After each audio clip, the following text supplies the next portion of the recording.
So Right, I'm going to start this fun. off. Yeah, I'm going to start this off real quick by saying welcome back to our channel. Today we have a special treat. We're going to be spending a little bit of time with Todd and Lee Vander Pluym with Sand Sculptors International. I credit Todd for helping get me into this business of sand sculpture almost 40 years ago, I think. And the things I've learned from this man are just hard to explain, and they'll come out over this next hour. So I'm Greg LeBon. This is my beautiful wife, Kathy. Hi. She's helping us Hi. with this interview. And obviously, we have Todd Vander Pluym and Lee Vander Pluym. So with that being said, there's like 3 or 4 questions I'm thinking I'll just throw out there for you, Todd, and then you can think about how you want to present it. But obviously, we want to know how you got your start. I will answer them all right now. Yes, Are no, we name, rolling yes, right no, now? they vote. Did you start Yes, this? yes. Okay. I Well, can't see anything. is there going to be an introduction? Or And that's what I just the did. show has The started? show has Oh, started. well, in that case, we have one of the greatest legends of sand sculpting with us this evening, Todd Vander Pluym and his lovely wife, Lee. And we have been Well said. waiting for this moment, huh? We have. We're very excited. Yeah, to so thank you spend so time with you. much. Thank you. So, you know, I think I sent you a brief list of some questions to help get us going and started. I know once we're started, you guys will just be rolling with a treasure trove of stories and information from your life together and in sand sculpture. So I'm just going to start off with one quick question. How did you get started? And, you know, what's been your inspiration to get this all started way back in the 70s, I assume? Well, certainly, I started, according to my father, when I was 6 months old, because years later, he complained that they would put me in a crib on the beach when they went to swim. And when he would take the crib off the beach, it'd be full of 500 pounds of sand that he'd have to dig out. And because I would be building, pulling it through the bars to build things with it. And that's according to him. But I've just always loved to build things. It doesn't matter what it is, sand, or if you give me a deck of cards, I'll build a card house. Give me a box of matches, I'll build a matchstick house. It just doesn't matter what you gave me. I would enjoy building with it. But sand sculpture, when it got became a focus, was the police chief of the city of Manhattan Beach. When I was 9 years, from the time I was 7 to 9, I undermined a city municipal parking lot for their trucks, which they didn't park a whole lot in there. But we dug tunnels I had 2 of the guys helping me. And for a period of over 2 years, we dug all these tunnels. Then it started to rain real heavy. They brought all the equipment in and parked it on the lot. And the water started coming through. And so I figured I had escape tunnels and air vents and all kinds of stuff. It was 3 stories high. It was a huge thing. I had metal rails down in the thing with a Red Ryder wagon with a rubber gun to get the sand out. And it was more like a sandy loam than a sand. But anyway, the whole thing collapsed.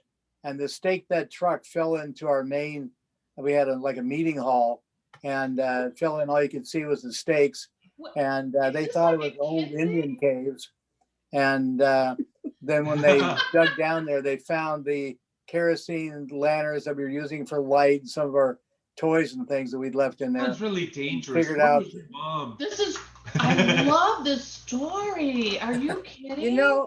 He'd tell me a whole lot of these stories when we were dating and first married, and I thought he was pulling my leg. And then I'd run into his clippings that mother had saved and what have you, and there was a photograph of the truck. Okay, so wait, there's so much history.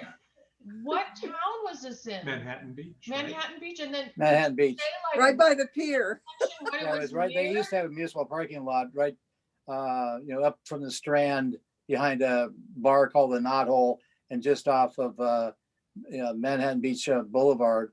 But anyway, so the police chief took me down to the jail, and he put me in the jail. The old city hall had the police department in the old one, and they had a jail cell down there. And he put me in the jail cell, and he said, "Beach okay, city no.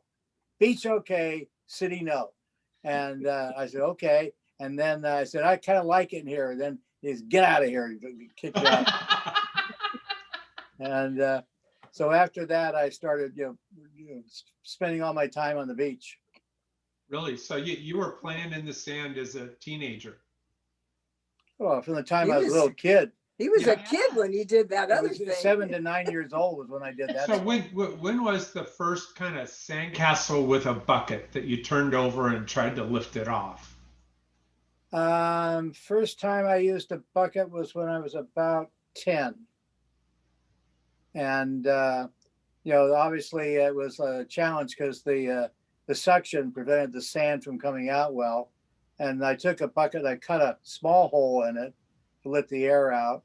And then later I cut the bottom out.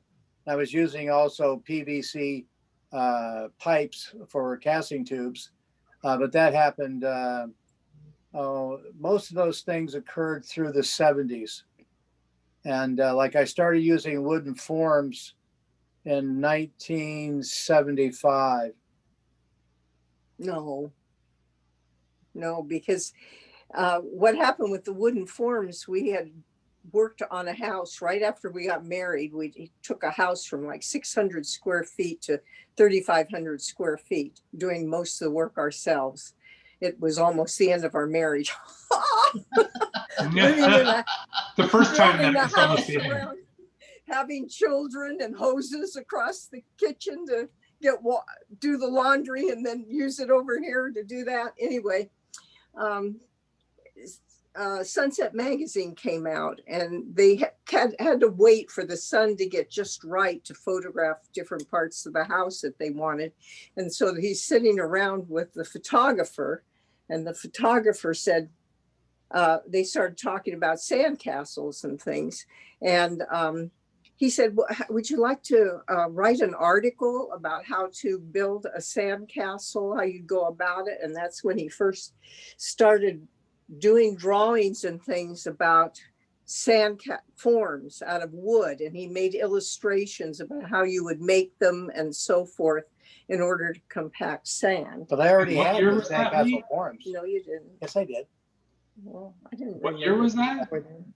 That was in 76 or 77. Well, 75 was when I built my first wooden form, and 76 I was using them. Yeah, and about 76. I used them for the 12-mile long castle thing. I want to revisit that for a second. That is phenomenal. Yeah, it was before that, because we went to a sandcastle contest in Santa Barbara the first time we used them at a contest, and they booed us. He won first place, and they booed us off the beach. Yeah, and they started to say no forms allowed for a while. Oh, right? Yeah. Okay, so we're definitely, we got to get into all this innovation and how this all started. But I got some curiosity I need satisfied. In this fort tunneling system you said you had a big meeting room. Did you have infrastructure down there, like lighting and? Oh yeah, I had kerosene lights that I'd taken off of different construction projects around the city, that using natural lighting along with candles. And I had vents to let out the combustible air and whatnot, and escape. The home that you built, that you took from 500 square feet to like 3,500 square feet, this home was in Sunset Magazine? Yeah. Oh, phenomenal. I mean, right there. You haven't had any of your... No, I sure haven't. That's not the house you're in now in Redondo Beach, is it? Oh, no. I mean, no, this was a big one. It had cast bronze doors that opened like an elevator, and it had a moat that you walked over to get into it, and another moat that you walked into the master bedroom with an interior garden in it. And I mean, one time I had built a stained glass mailbox that set out on the corner, because it was on a corner of a street. And I'd watch out there, because we'd laugh, and he'd say, "I wonder how long that's going to last, some kid or something." And I was looking out soon after we had built it, And there were these two boys about 10, 11, 12, somewhere in there, looking at the box and standing around, and I'm inside just watching. And then I heard footsteps on the moat coming up to the door. So I pushed the button and went, it looked like something from Star Trek or something. And I'm standing there and these boys are there. And I said, can I help you? And the kid says, oh, no, we're just looking. He says, I was here years ago. Here he is, about 12. These are years ago when you started building this. And he said, and we moved back east, and then we moved back here again, and you finally finished it. And I said, you want to come and see the inside and see the pond and waterfalls and things? Yeah. So the two of them came in, and the one boy said to the other one, man, if I had a house like this, I'd never have kids. They'd ruin it. So funny. But, the reason it took so long, I never took out a loan. I was working 3 jobs, my regular job, and then I was moonlighting to get the money to support my construction project, because I did all the work myself. The only time I hired any subcontractors was like a cabinet maker, because they had all the milling equipment and everything. But I worked with the cabinet maker, and even when it came to stucco, I was the hod carrier for the stucco guy. I worked with everybody all along the way. And some trades I did completely: the concrete, plumbing, framing. I raised a 6 by 18, 30-foot long beam up to 18 feet all by myself. 8 hours it took him. I said, what? 18 I said, on the next one, go buy some beer and invite some guy fellows over. I think it'll go faster. Yeah, good. So they get And drunk he and drop did. it on themselves. No, everybody works for beer back then. Yep. But then what I did was I put the beam on I teetered it up. Right. I brought it in on cast iron pipe, got it up on top, because the beam weighed about 1,000 pounds. I was just levering it. And then I teetered it up on one side, put another board in, then I teetered up on the other side. I just kept raising it up. And after I got it to a certain height, then I was using actually Sandcastle forms to put underneath it, because they were very strong. And then I would put another lid on and then move it up so I could get it all the way up. Then I was doing that at a 45-degree angle to the size of the room. Then I rotated it around. I had pipes on it and dropped it onto the pipes to hold it in place, because it was all open beam ceiling. You know how he finally got it done after 7.5 years? He walked in one day and he said, my house over on Poinsett is going to be on the Sophisticated Snoop. That's a big fundraising home tour they would do in Manhattan Beach, with about 5 different homes that people would tour on a weekend. And he said, and ours is going to be on it too. I said, what? I said, are you kidding? You've never, I've gone to these. I said, they have to be all decorated inside. They have to be planted on the outside. There has to be carpet on the floor. There has to be a dream. Yes. Sell the dream. We had 3 months, and we had to decorate, go buy all the furniture. I mean, 2 days before the docents came, and to get their information and everything, and they're looking at it and they're going, where's the carpet? And I'm on the phone screaming at some man, because he was supposed to have this fur bedspread to the house, and he was in Palm Springs. And oh my. The day of, I went to pick up the flower arrangements for the tables. The tables all had to be set and decorated. And the woman, I said, it's supposed to be ready. She said, well, I said that they're going to be coming in an hour. It's on the tour. And she looked at me, because I'd been up all night finishing a quilt for a bed. She said, you don't look like you're going to be on the tour. I said, they're not coming to see me. They're coming to see the house. Just give me some flowers. And that's how the house got done.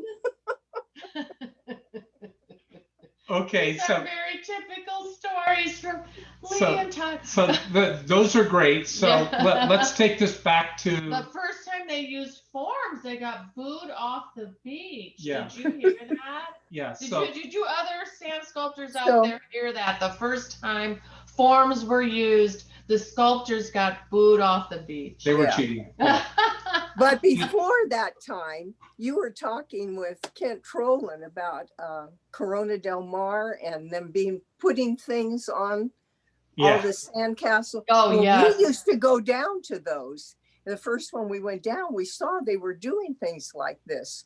So the next time we went down with roofs that had little cookie cutouts all over the top of them. So it was like a gingerbread house. We were one of them doing that. And another time, It sounds so awful. and another time we made beautiful paper mache St. Basil onion domes, all painted and everything. We got it all and set those on the top. We won both times though, even with those.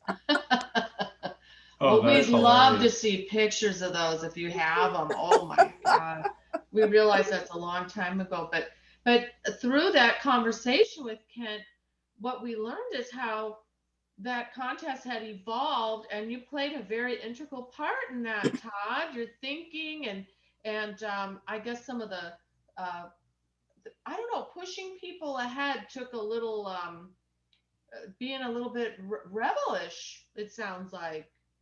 Oh, certainly. I never liked all the props that they had down at Corona del Mar, but that was, okay. That's like when in Rome, you do as the Romans. Right. Yeah. But then as time went on, I realized like this is really lame, and then really started trying to get them to go with just all sand and not all the baloney that was in it. But it's very tough once people kind of get set in their ways to get them to change anything. But as far as like the how people react to one year we used to have a motorhome, and I got a team together and drove up the west coast of the United States, stopping at all the different contests all the way along, competing. And some of the reactions with the wooden forms were like absolutely, they were dumbfounded.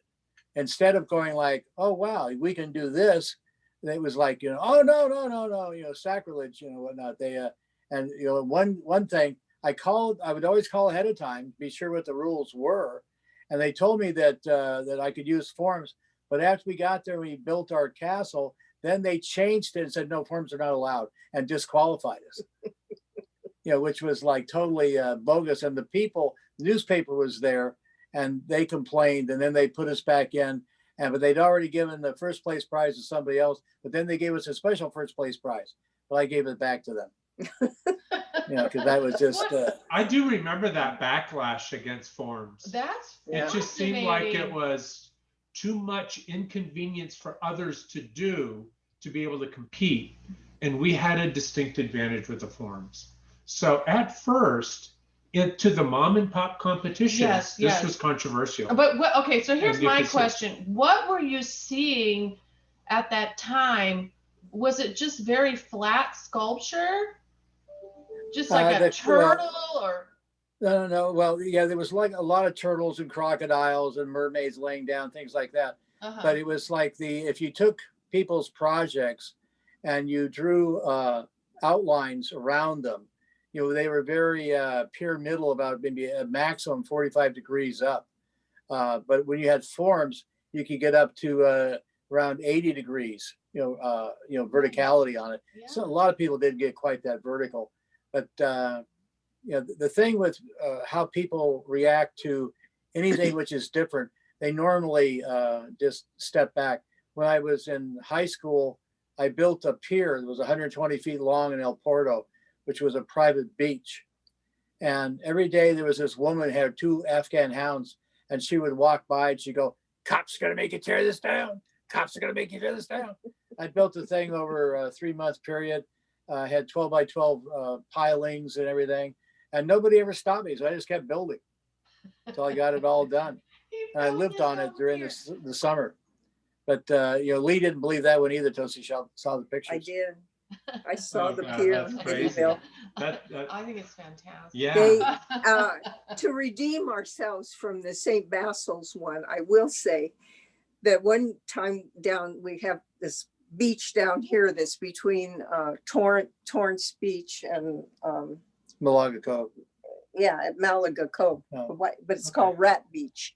Yeah, So we were Which means right after Torrance. right after Torrance. Yeah. So we were down there one day just playing with a few other people doing a sand castle, and we built a St. Basil's, and it was really pretty nice, and it was all out of sand. That one was.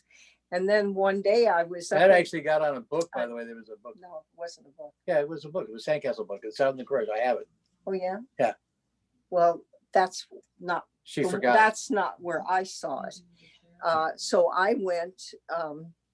I was up at my sister's, and we went in a Hallmark store, and I'm nosing around the Hallmark store, and I look, and Hallmark, somebody taking a picture of it, and Hallmark had a picture puzzle with a castle that we just built for fun down there. Don't we? Yeah, but yes, they're trying to make money off our art. yeah, we see all those postcards from those. You know, Lee, Yeah. your beautiful face. I was so I'm gonna ask surprised you, when I Lee, saw it. Lee, I'm going to ask you to move your chair closer Closer to to Todd, Todd. because we can't see your beautiful face keeps slipping out of the frame. There you go. Yes, there we go. Even better. No, too much. Too much Todd. TMT. Well, our stories get mixed up here and there. Yeah, the great stories.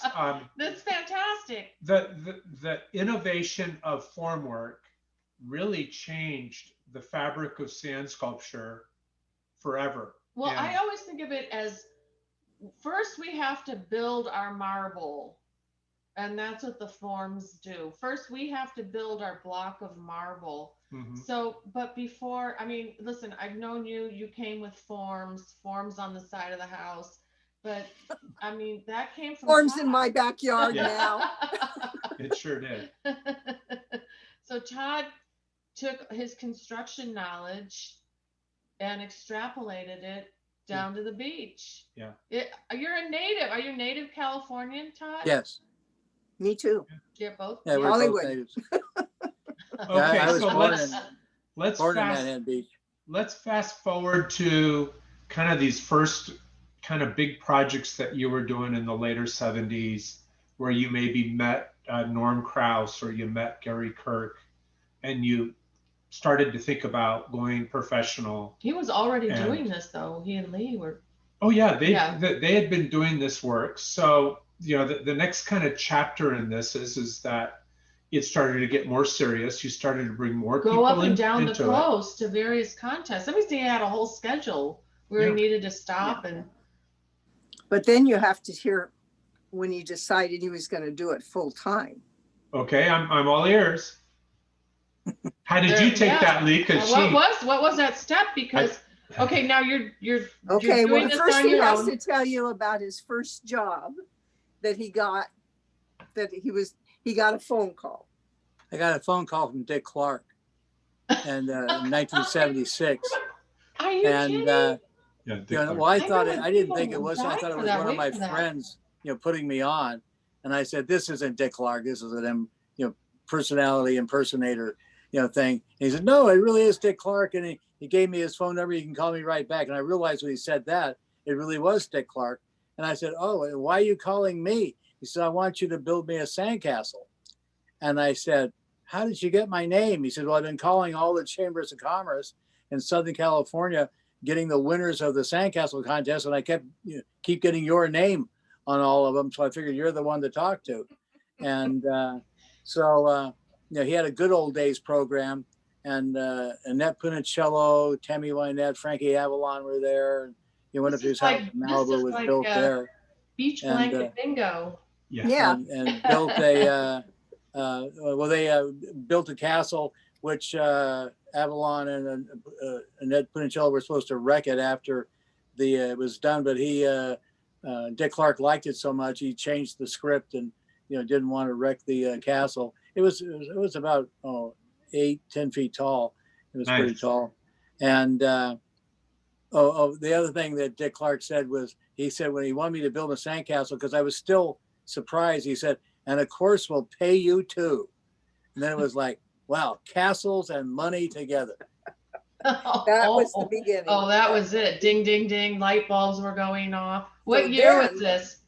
76. 76. Okay, so again, because a lot happened around that 77. So this, yes. Because then he came home eventually and he said, I think I'm going to close my architectural office. No, that had already been closed.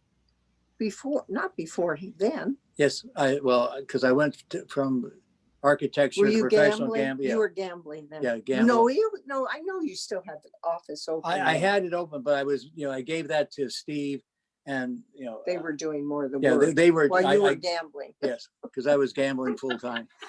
So he says, I want to do sand sculpture full time, and I looked at him and I said, "You're gonna what?" He says, "I'm gonna do sand sculpture full time." I said, "You've got 2 tiny little girls, and you've got to get them grown up and through college, and you're going to do this making sandcastles and things." He said, "Yeah, I think I can do it." I said, "Okay." If you think you can do it, because he always was a good provider. What a gamble. Did you run into a closet and call your mom and go, what should I do? That's what I No, well, I don't tell the story exactly. He's a kind of person who always did what he said. He focused on whatever he started, he would go into full, bam, nothing else. Yes. Ever, right. Well, I mean, he went from beginning. I went over to some client he'd done a house for, and he started playing some backgammon with him. And the next weekend he says, "Oh, come down to this club with me." And he went down there, and he went from beginning backgammon player to international competitor in 6 months, because he focused. He'd do his job, then he'd go up to the clubs at night and he would just focus. So I said, he's going to be happy doing that. And you know what? It was the best thing that could have ever happened for him, because with his diabetes, if he had sat behind a desk for all those years, he wouldn't be around today. That physical activity, I think, would saved him. I think it was the best. Is that okay for us to mention? Because I just feel like you have beaten the odds. You're better than a medical textbook. That you have type 1 diabetes. Type 1 brittle. Since what age? I wasn't actually diagnosed until my last year in high school, but they figured I'd had it for a couple of years because my father would never take me to the doctor. Yes, I know. I understand the time and everything. And do you wear a pump? You wear a pump? Oh, no, I take shots. Okay. I'm a brittle diabetic. My blood sugar hops all over the place. And the pumps that were out there were always just putting the insulin in on just a regular schedule, which if that was happening at night, my blood sugar could drop and it could kill me. Now I have a little transmitter. I call it my bionic warts right here. And, it gives me what my blood sugar is. I just press this little guy, and that shows me what my blood sugar is. Right now it's 147. I wish he'd had it when he was doing sand sculptures. Oh, sure. With all that physical activity. Well, I remember the gumdrops that Todd had. I think that physical activity saved and your life. M&Ms. The M&Ms and the gumdrops. Yes. Yep. I need a gumdrop. Okay. Life expectancy when he was diagnosed was 40 years of age, and he'll be 80 in 17 more days. So I doubled my warranty. Yes, fantastic. You're just a fantastic story. We love it. Yeah. But like when I got it, I went to the hospital library and I read everything there was about diabetes. And basically it was like, whoa, and you're not supposed to do anything. But rather than turn it into a downer, it was like, okay, I'm not going to be around that long. I better do everything that I want as fast as I can. And it was actually a motivator to get me out to, to push the envelope and to do things in life, whether it was architecture, professional gambling, or sand sculpture. Because certainly doing sand sculpture professionally, because nobody was really doing that at the time, full time. You know, there was jobs that were happening here and there, but it just wasn't a full-time profession that could support, you know, family and everything else you needed. And a lot of other workers. And a lot of the people that were doing it, they did not have business licenses, insurance, or anything else. They were just, you know, out there just doing things, which is not the way to run a business. That's right. By the way, to anybody who wants to go into the sand sculpture business, I look at like a four-legged table. You need four things.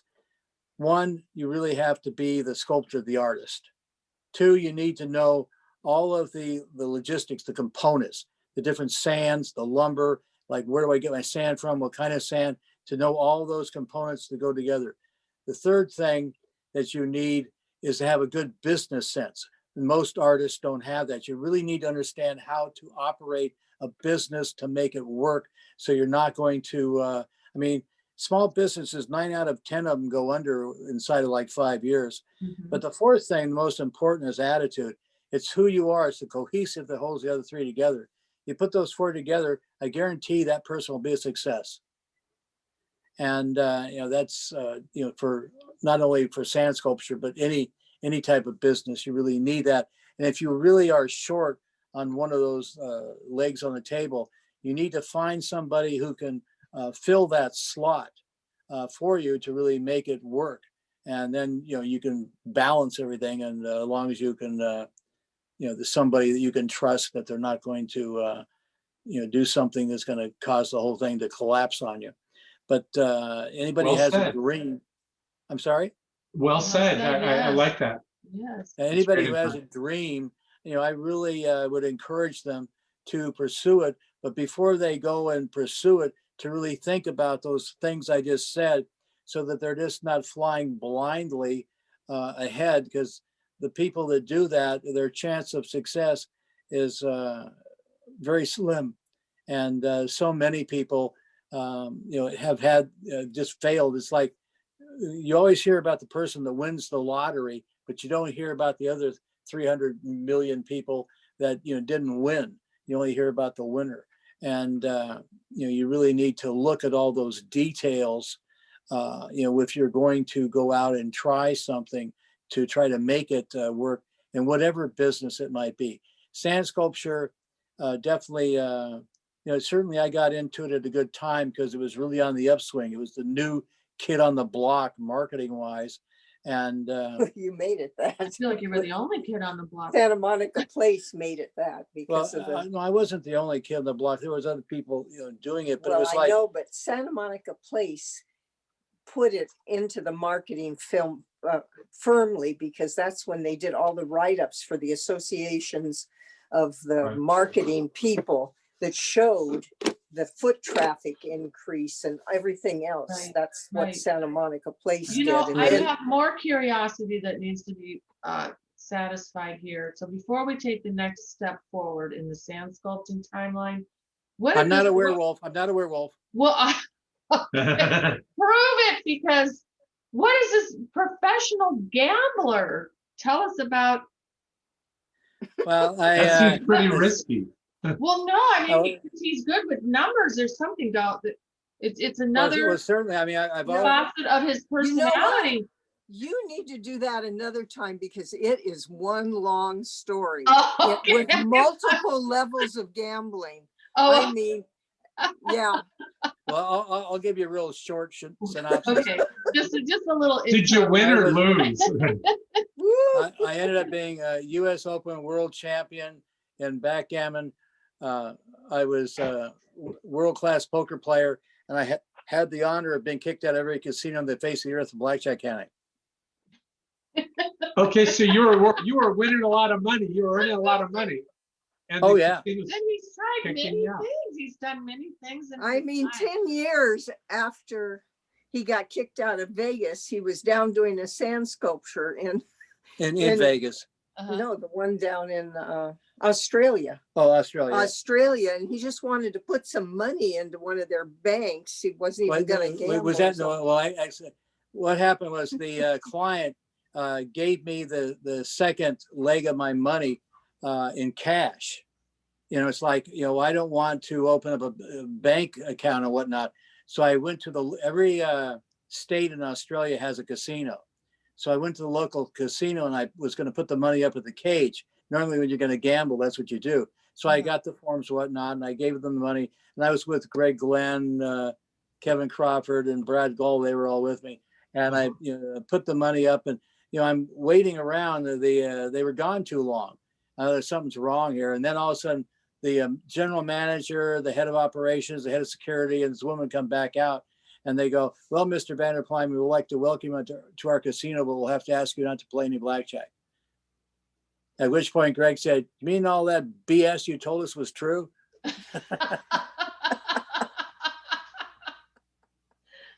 The word spread. We And were you were leaving on this the, out you're of on the the hit interview. list. No And way. he looked completely different. I mean, he had a beard by this time. Yeah. He was 10 years older. They do that progression stuff, and they knew who he was and what his name was even. Oh, they had his picture hanging up in the back. Oh, that's too funny. Well, they all the casinos in the world are all interconnected, by computer, and they have facial recognition, and they have, anybody who's been black. Certainly, if you're in a casino, it is private property. They have the right to ask you not to play, and definitely, I had caused them a lot of problems financially, just through figuring out where the chinks in their armor were and making a lot of money, and especially in blackjack.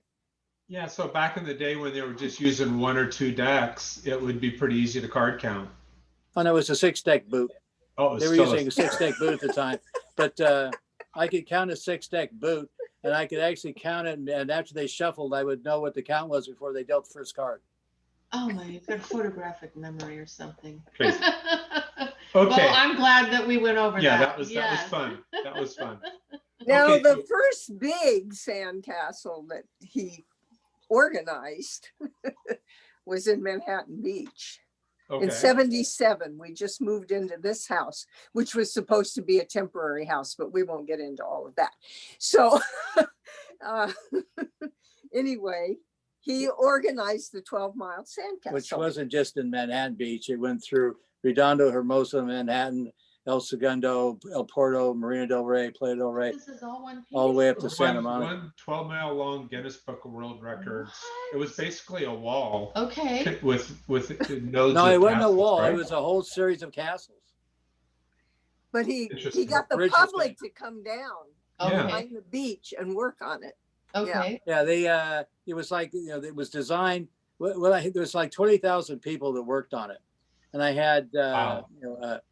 castle Neat. leaders, section leaders. Section leaders took like a mile of castle, and actually, just in January, there was a really neat thing that happened. This couple that they had met on the 12-mile castle, and they got engaged and called me up to thank me for introducing them to each other. And I said, well, if you met on a sandcastle, you have to get married in a sandcastle. And so I had done the architectural work for the chart house in Redondo, and knew the owner and whatnot, and got permission to use their private beach there, and had a big chapel, and they got married in the chapel, 250 people, and gave them a shovel salute and all that kind of stuff. But built, and then they're still married, and they called me to thank me this last January. I love that, a shovel salute. Yeah. Like instead of walking through the swords or Right. whatever. Right. And then he ended up that night. We were down in King Harbor. He did the beginning of the big castle to start it off in King Harbor. And by evening, he was in the intensive care unit at the hospital. Oh my. Oh my God, you overexerted yourself. I was only in there for one day. Yeah. Lee, you have been on a roller coaster ride, Lee. After 7.5 years building the house, I could do anything. Lee, it was registered nurse, and the reason that I married her was because she married me for homework. But it wasn't the diabetes. I was working doing therapy and outpatient mental health. So, Lee, you're the one who's kept them alive from the mental health standpoint and the diabetes standpoint. Yeah, that's Oh, right. my. That's right. Well, I feel like I won the lottery in marrying Kathy because she's a nurse and a nurse practitioner. You're a nurse too? And, Yes, yes. yeah. Uh-huh. And I know there's been a Well, many they say occasions that you read an article one time that if you want to Yes. lead a good, healthy, long life, marry a nurse. That's right. Yep. Yep. Yeah. Well, I've saved his life many a night, I'll tell you, when he's gone into a reaction. Uh-huh. Oh, If he didn't have somebody in that bed with him, yeah. noticing that he was shaking and Yes, going into a reaction, he would have been gone. Right. Yeah. And definitely the little transmitter I have now really helps a lot because it allows me to monitor my blood sugar. Because as the years have gone on, I used to, when I was younger, I could sense when I had low blood sugar, that I lost those sensations later years. And so I could go right into a reaction. And if I was awake, I could still feel it. But if I was asleep, I would just go, directly into convulsions. Uh-huh. And I sleep better now too. This is alarm. Right. Okay, so you made it through the 12-mile castle. You're Yeah. out of the Right. hospital. What next? Well, actually, that was I didn't start doing that. The 12-mile castle was before. I was still doing architecture and before the gambling, because gambling didn't start until the late 70s. And then, I only did that for 5 years, and then I retired from that completely. Well, no one would let you in. I'm sorry? No one would let you into their casino. Well, it was more than that. It was like if you start winning a lot, you get a target on your back.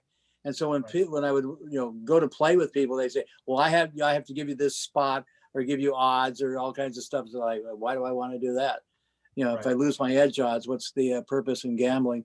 And people would avoid playing with me. You go to sit down and you're the only one at the table and all the other tables are just jammed. It's like, okay, I get the picture. They don't want to play over here, which makes sense. They don't want to, they would rather go where they have a better chance of winning. I understand So that. you put yourself out of a job. Well, no, I still could have stayed in it. But at that time, there was a recession in the early 80s. And the big fish basically were drying up in Vegas, and it was the sharks starting to feed on the sharks. And it was like, okay, I don't need to be here for that. Also, I had been blackballed from the casinos for the blackjack stuff, but it was just time to. And plus, I was tired of it anyway. Gambling is really dehumanizing. I was doing it for the competitive and the competition, but I really tried to be honest with people. I didn't cheat, I didn't lie, I didn't steal. And there was a lot of that kind of crud that went on. And also, when somebody gambles and they're sitting across the table from you, money on the table is nothing more than a tool. You have to be totally detached from it. Mm-hmm. If you're looking at that's my grocery money and that's my rent money, you should not be gambling. And the people that do that, it's like they cannot afford to lose. And when they lose, they get in such a hole that they're have a really hard time climbing out. And I would try to help people like that, but certainly that was another reason to quit. Why do I want to help my competition beat me more? But I just not everybody, but I would feel badly for especially people from my local area. I would try to help them, and they most of them wouldn't listen anyway, or they didn't have the ability. They just loved the thrill. It literally didn't. Winning was almost like secondary to being in action.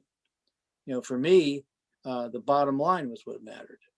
But that's like just a segment of a small segment that's so that's a very interesting perspective. Yeah, so gambling's out. What next? It's already 80. Sorry. Okay, so you quit gambling. What's next? Well, I started gambling in sand sculpture. Okay. Because that was when I met Gary Kirk in the late 70s. He was working with Norm Krause. That was when he did the Acropolis.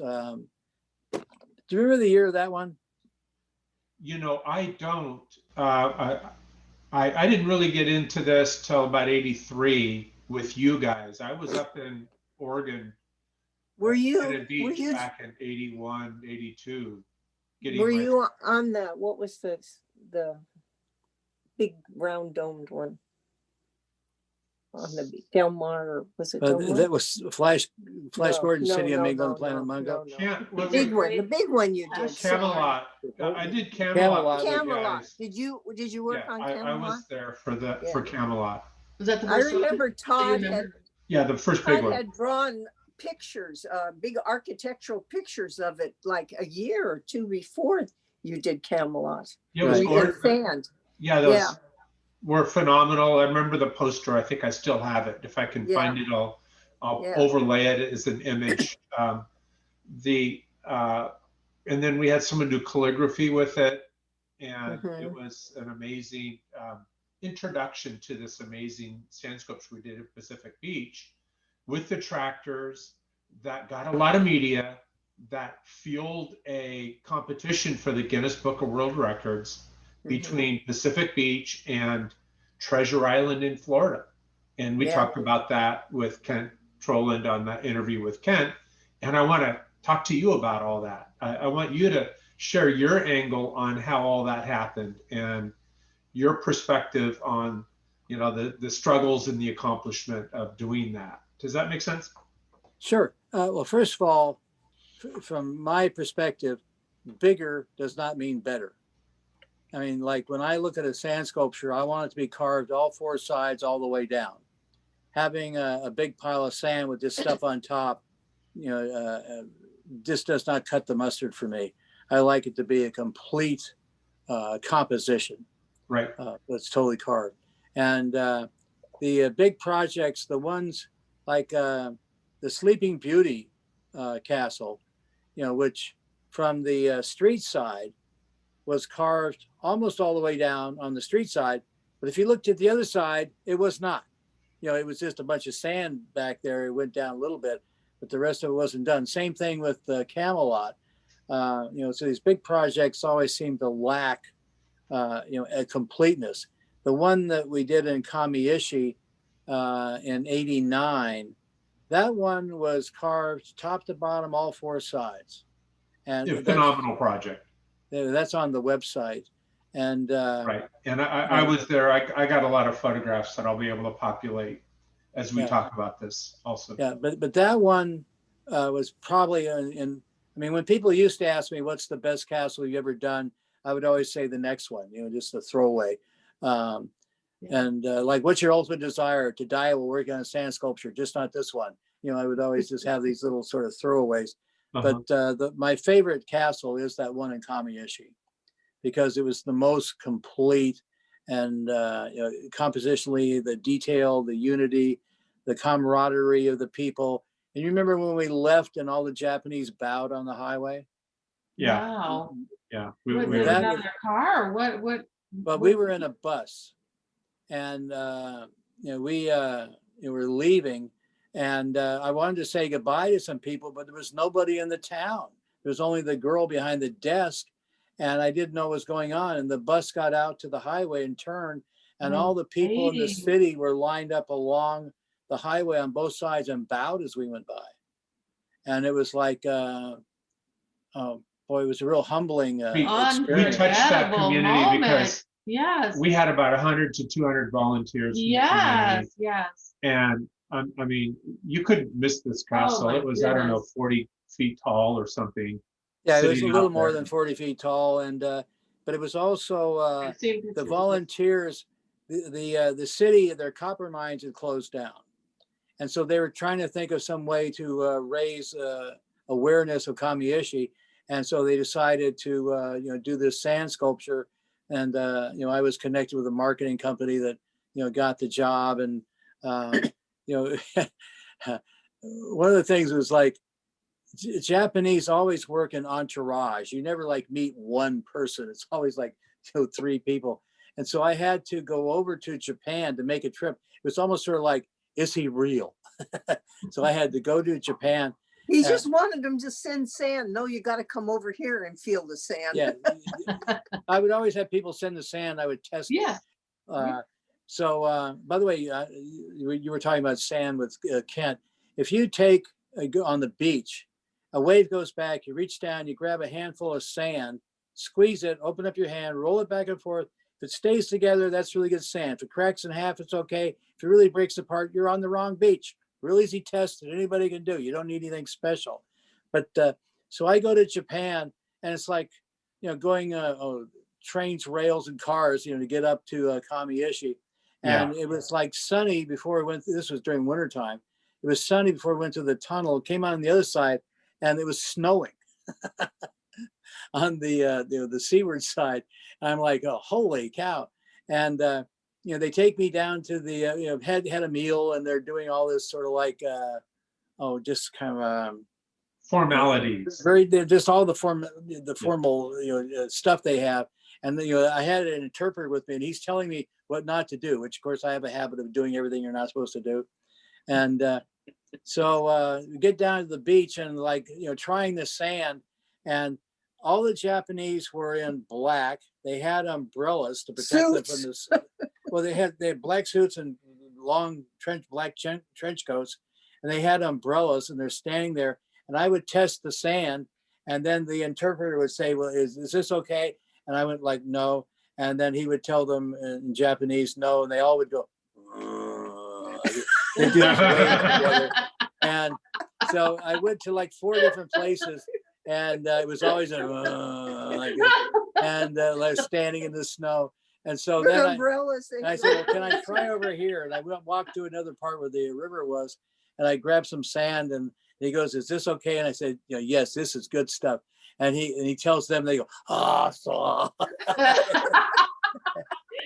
like some Austin Powers scene or something. I don't know how, because he's been horrible the whole time about ever getting pictures. If somebody gives him one, he never took a picture in his life or anything. Well, if I had a camera, I'd have pictures that would be sand encrusted on the lens. But somehow you showed me a picture of these guys out on the beach with you with their umbrellas. Well, they gave me a picture. Oh, they gave it to you, because I thought it was the funniest thing I'd ever seen. That's a great I worked for a Japanese company for about 15 years. Did you? Who speaks some Japanese? Nihongo Nashimasu ka. So the other thing that happened when we were getting ready to leave, because they wanted to have this big formal meeting, and the governor of the northern province was there, along with, it was a huge table. There was 22 people around it, and the governor he was an older guy. And he's standing in the middle. Everybody's standing, and the interpreter is with me, and I'm in the middle opposite him. I guess it's the important spot. And so anyway, he motions for me to sit down. And at that point, I thought, he starts to sit, and I thought, well, I will let him sit first. So I slowed down. And so he couldn't stop himself. He sat down first, and all the other, was like a Japanese wave. All the other Japanese guys sat down, and then he goes, and he's all angry and everything. And the interpreter said, no, you must sit first. So everybody had to stand up and do it again. Now you sit down. I love it. Oh my goodness. So Todd, I remember something about that Kamiishi project. We had to add fly ash in mixers and pump the sand out. Because it was too much sand. Wasn't that good. Yeah, when they got the sand out, they couldn't get enough of it.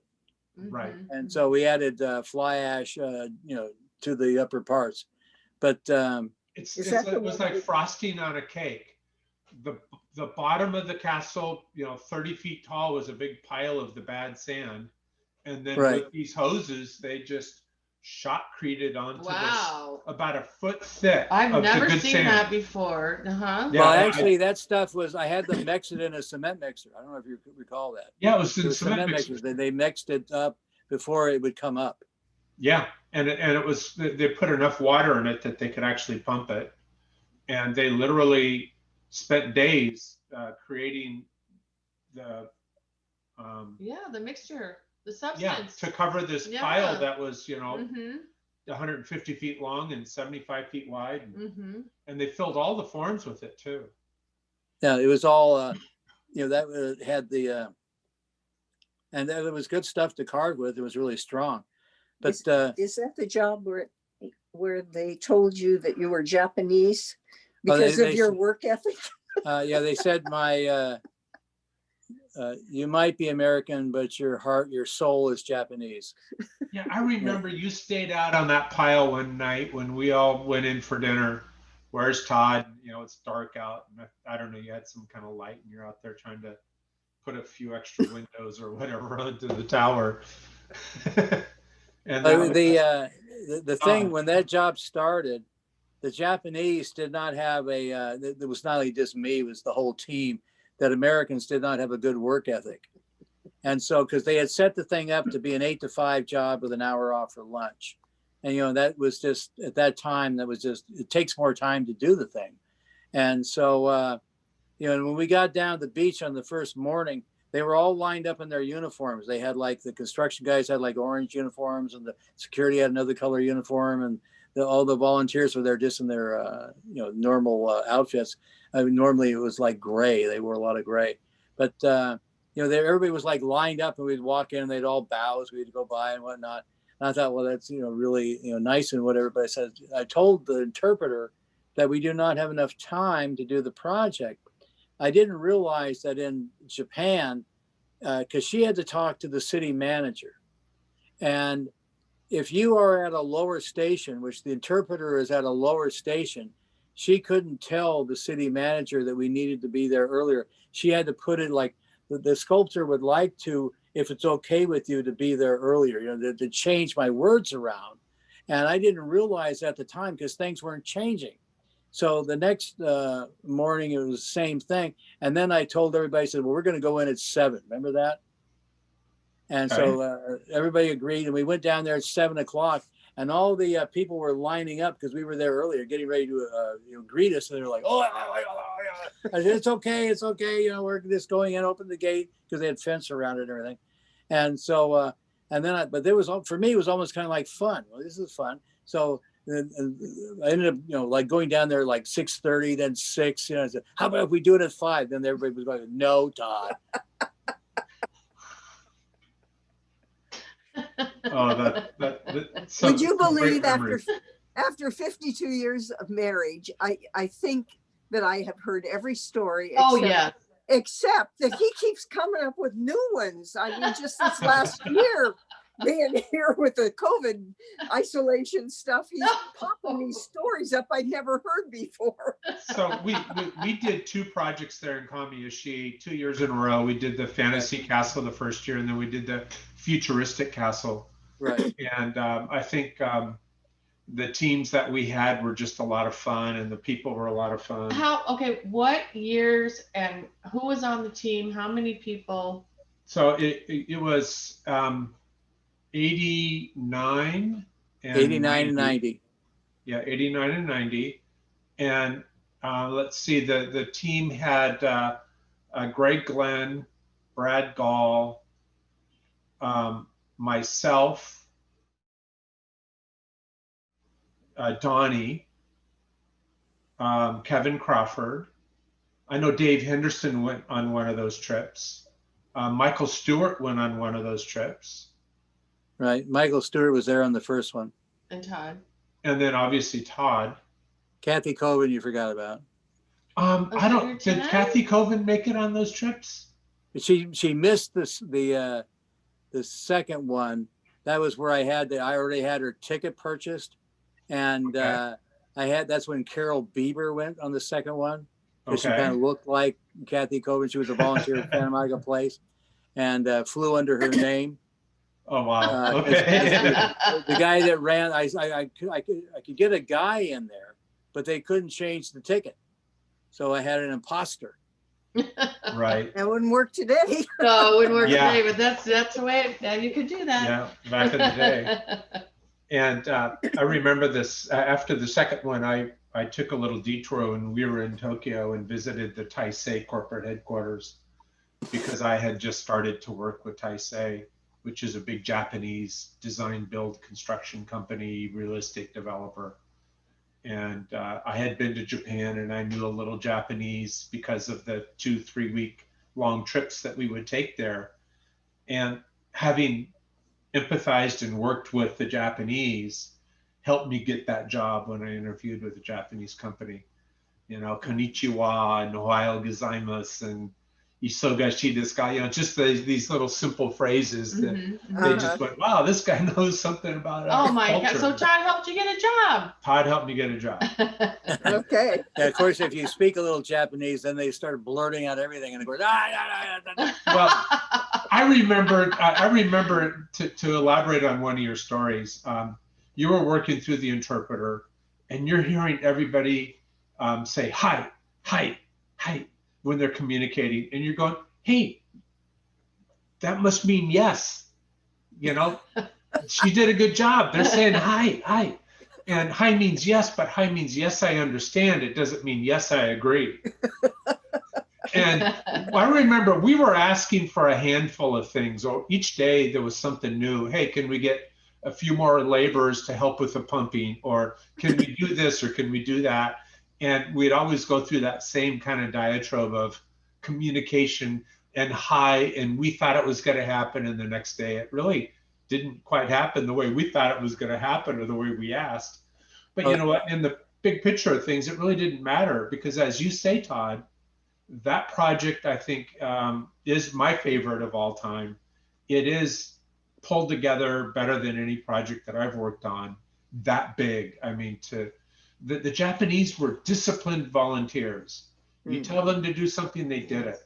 And the problem we had in the US when we did these big projects with our US volunteers, they were all free spirit artists, and they would show up going, I want to do a tiki head.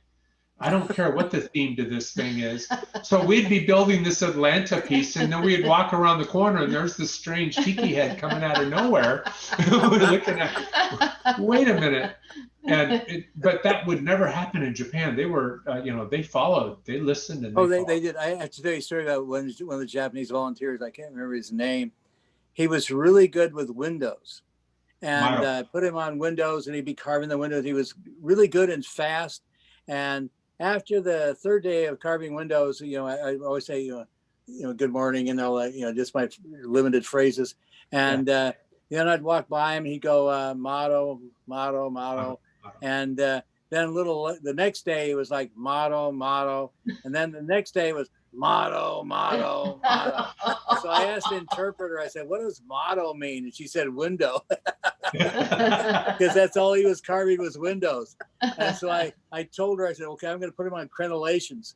And so I explained it to him. And he was like, I got excited. And he really did good at that.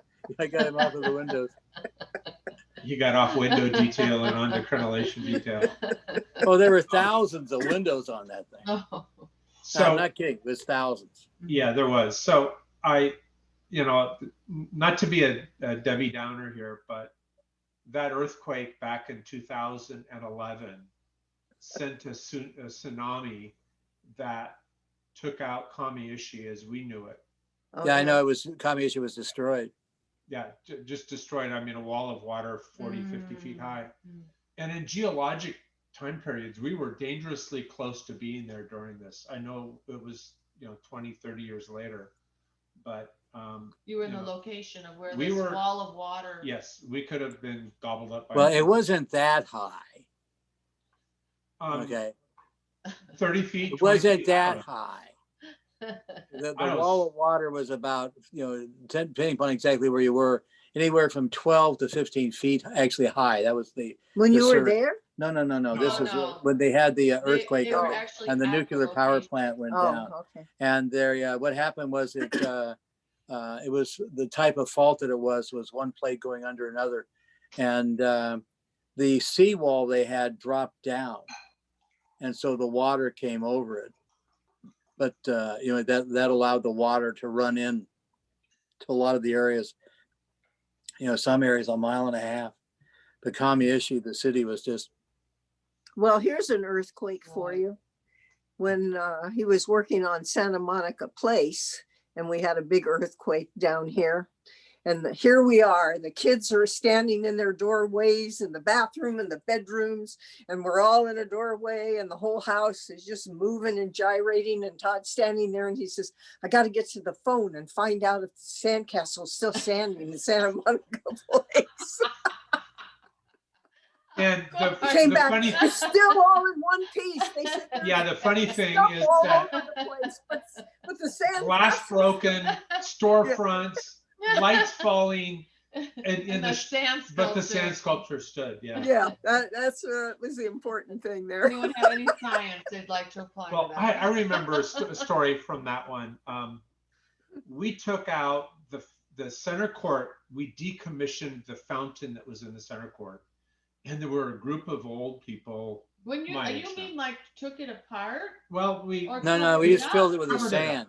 filled it Okay, with yeah, sand. okay. And the first day or two of this thing is just brutally physical. Oh, yeah. You know, Oh, bringing in the God. sand, and Yes. they complained. They go, you know, what happened to our venue? Who did this? The shoppers? The The customer? The mall, customers- it was the mall walker. the mall walker. Oh, okay, Yeah. okay. And only after this thing started to be carved into the beautiful sculpture Oh, that it my turned God. into. This one with the castle, the chair? Yeah, the throne. Oh, the I throne? have a picture of Todd in the throne and myself in the throne. But it flipped, 180 or whatever you want to call it, to everyone loved it. And as Leonore mentioned earlier, it really was a rocket ship for sand sculpture and other malls wanting it and bringing revenue and business. And I think that started a odyssey, Todd, of you going all over the place. I mean, I worked with you a year or two after that one in Santa Anita Place, where we did 4 different sculptures. We changed that thing up 4 different times over a year and a half. And these were just epically wonderful projects. I remember that Charles Dickens character with the chains all over him, carrying the chest. Hanging on our wall over there. That's one of his favorites. Yeah. And the chain. And I could write a book about You chains. could pick it up and move it And around. I could write a book about chains. The last line would say, "Don't try it." Did you work on the Hope Lutheran Church project? I did. There were a couple out there, the Jerusalem and the Prince of Peace. And those were another example of a game changer, and all the candles in the windows. I remember having to cut those windows so deep so it could fit a candle, and you light a candle for $5 and put it into the window and seeing. Well, I grew up in that church, and it was a little wood frame church at the time. And when it burnt down, it was burned down by an arsonist, by a drunk who gotten into the communion wine. Oh my! And so when I heard about it, I called the pastor and talked to him and everything. I said, well, if there's anything, we can do, my husband does sand sculptures, and maybe we could help out with some fundraising or something. He goes, oh yeah, good. And then, but then it was like 3 years later, and I think they did every kind of fundraiser they could, trying to rebuild that church and so forth. And everybody in the church was worn out from fundraising and this and that. Coffee and donuts weren't cutting it, right? Yeah. So then I got a call from him, and he said, I was up at a meeting in San Francisco, and I saw Todd in the newspaper or on television doing a sand sculpture up there. And I had no idea when you talked to me before what you were talking about. Right. And he said, maybe we could get together and talk about this a little bit, and you could tell me how we'd be able to do some fundraising with this. And so we did. And that was such a joy. The first day when we went up, when they were going to start doing the pound up, the day before, 2 days, I mean, there was torrential rain. It was a mess. And we said, do you think we ought to go up there, you know? And said, well, we said we'd be there at 8. Let's go up and see what's happening. So we go up there, and I guess we got there right about 8 o'clock, because they had some council members that were going to come down for television stuff and what have you. And it was so beautiful. We were standing there, and the sun was coming up, and they were just raising the cross on the newer part of the church as the sun came up, and they did their little PR thing. And then we started filling the forms, and Todd says, we've still got to cover this thing with tenting. So he covered it with tenting. And that night it poured and it hailed and it did everything else. And then by the next day he said, well, we got to take the top of this thing off to start carving. So they did, and they didn't have a drop of rain from then on until after the whole project was out and gone. It was a miracle. It was really neat. Actually, there's nothing that happened on that project that was really something. The idea of the votive candles in the windows was to have people use flame to rebuild with fire destroyed. And there was over 1,400 of them that were always being relit. But I had planned it all out, and to have the candles and like special candle lighting ceremony and whatnot. And I had a preview where I just put maybe a couple hundred of them in there to see how they looked. And when the sun went down, that right at the corner of Mansfield and Melrose, there was a light that had a big quartz light, and it totally blotted out the candles. This was a week before they were going to do the big ceremony. I went, oh my God, you can't see the candles at all. It's like they don't even exist. And the pastor said, well, you can see them on the other side. And I said, well, I'm going to see what I can do with the city. So I checked with the city, about having the light turned out. Well, we can't do that, safety reasons, And I said, well, how about just blacking out part of the light that faces the church? No, we can't do that. It takes, conditional use permit, so many weeks to do it, blah, blah, blah. And so it's like, and the pastor is saying, okay, no, we'll just deal with what we have. Don't worry. We'll go ahead. So it comes up to the evening of the ceremony, and I'm up with the 2 pastors on this like a platform, and they're, doing commemorating the project. And the candles are all lit. Of course, nobody can see anything. And then just as they, commemorate it, the light burns out. And bam, it goes out. With some help or all by itself? No, I gave it. Well, of course, the head pastor looks at me, and he looks like, points at me like this, and I went like that. and he goes, he takes my finger, he holds it down. I said, I didn't do anything. The next morning, there was this old guy. His skin looked like an old baseball glove. Some real old guy was out there. And he's got when that light went out, the base exploded on the pole, so the ballast had gone out. And so he's got the stuff out and he's looking at it, and I walked over to him and I said, what happened? He says, I have no idea. I've never seen one like this before. I said, well, how long is it going to take you to fix it? And he said, well, at least 2 weeks to 4 weeks, because I have to order this thing from back east, because the thing was only supposed to be up for 2 weeks. They kept it up for 4 weeks. And so when they finally got the light fixed, was just the same day that the castle came down. What a phenomenal story. Wow. They would bring tour buses around it to see it and everything. And it was a perfect great coverage, because that area in there is very heavily Jewish. So a lot of the people, that wanted to come and donated, they were crying at the Wailing Wall of it and everything. It was I remember that castle had a little way for us to climb up to get to different levels to be able to get the candles in. Sure. Yeah, there was little walkways up there. Little walkways. Did it generate a good profit for them? Yes. Fundraising? Yes, and most importantly, it really gave the parishioners a rest and a pride to keep going, to keep doing what they needed to do to get it finished, And he would bring me articles in magazines that were written down in South America about it and all over the world.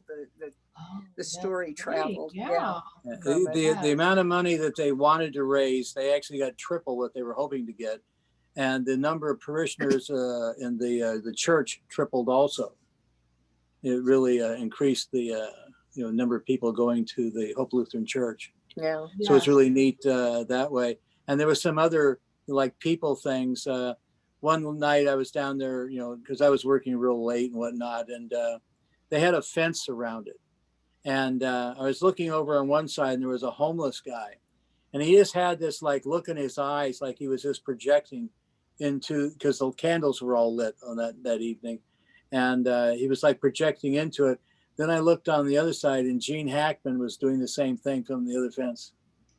He was, looking at the camera. Yes. But it was the same type of expression, just this kind of like, just projecting in, to the project.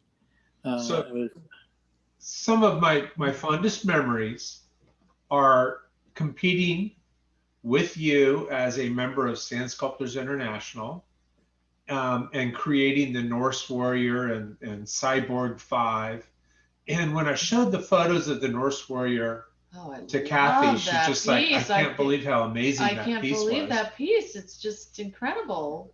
And being able to be part of that team and go up to Canada and White Rock and win that competition and win it down at IB for the US Open, and the practices we had. I mean, those were great bonding times with great people. Yeah, I'm really glad, we did that project, although that was like a real challenge with Gary, because Gary did not want to do that. He wanted to do hard sculpture. That was Gary's real forte, Architecture, hard sculpture. Right? Linear, and of course it was like mostly soft sculpture, although you could look at the the chariot as being hard sculpture, but right. The bears and the armor was like hard sculpture, and of course the sword. I can remember when Todd was go down and practice with the team for competition. I said, "What do you mean practice?" He says, "We've got to practice." I mean, he's Mr. Competitive. We have to practice. They don't want to, but I want them to practice. We've got to be ready. We're timed and we're this and we're that. And when I saw the pictures on your thing with Ken Trollen of all those buckets all filled, I said, "How did you get away with that?" I mean, you wouldn't think they'd let you fill them up ahead before the bell rang or anything, but they let you get away with it, huh?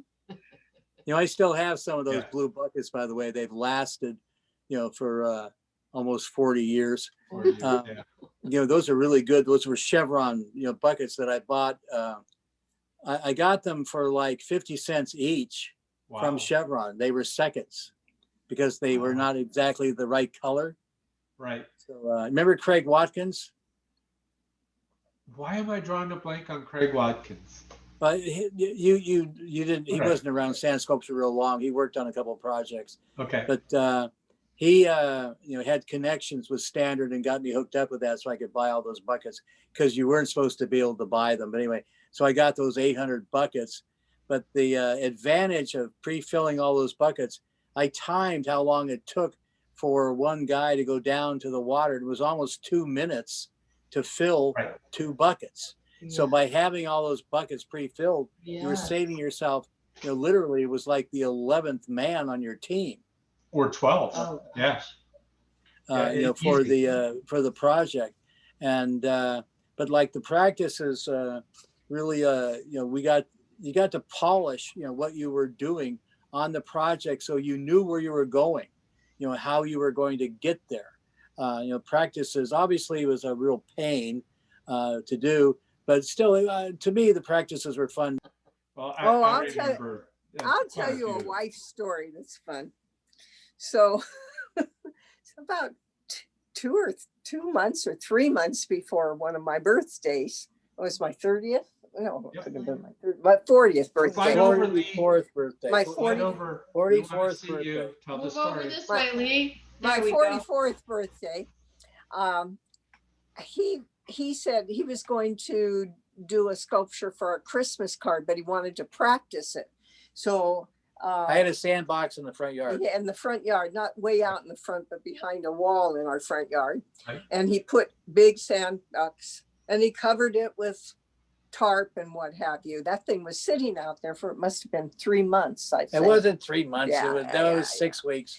No, it was longer.